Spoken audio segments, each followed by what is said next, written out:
Guinea-nomics, when a guinea pig talks to you about economics. Hi, I'm a guinea pig. I make a lot of cute sounds. And I use a lot of cute words, like utility. Guinea pigs enjoy being alive. It is really great. So it makes sense that we enjoy the things that make it possible for us to be alive, like food and water and the love of our friends. All these things have a lot of utility for us.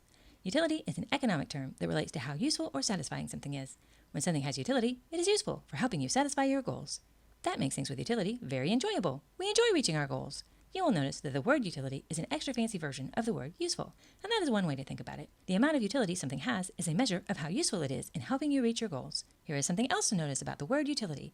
It is a noun. We say that things have utility or that you get utility from something. If you wanted to make it an adjective, well, you just wouldn't. That's weird. Another thing that sounds weird is making it plural. That's because utility is a concept like well-being or satisfaction. Different things can contribute to your sense of well-being, but you don't have well-beings, you just have well-being. When you are adding up the amounts of utility you get from different things, that comes out to more utility, not utilities. Even though the concept of utility starts with the idea of usefulness, it does not stop there.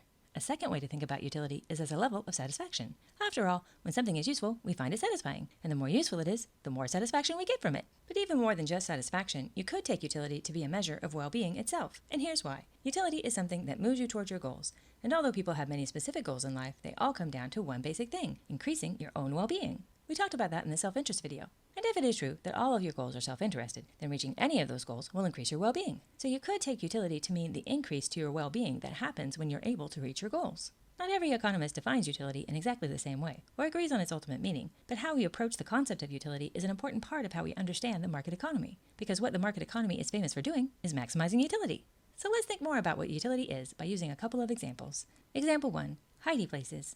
As you may remember from the last video, guinea pigs do not like being eaten by scary animals, so we hide. We hide a lot. It is very useful for us to stay alive. Some hidey spots are better than others. They are more useful for hiding, and I am much more satisfied with their protection. But how do we determine how much utility a hidey spot has? We could convene a panel of experts to rank which hidey spots have the most utility. It would be very easy for them to come up with an objective list of things that make a hidey spot better at being hidey. And that is how some economists think about utility, a thing that can be objectively known and is an inherent quality of the thing under consideration. But another way to think about utility is that it is not something about the hidey spot itself. It is the satisfaction I experience as a result of being hidden. In a world with perfect information, the difference between some objectively true amount of usefulness an object has and the subjective experience of satisfaction that results from using it would track pretty closely together. We could have a very technical discussion about what might cause those two things to be different. But on the question of whether utility is a quality that things have or a quality that people experience subjectively, Guinea-nomics comes down on the side of experience. People's economic behaviors are driven by their own internal beliefs about how much utility something has.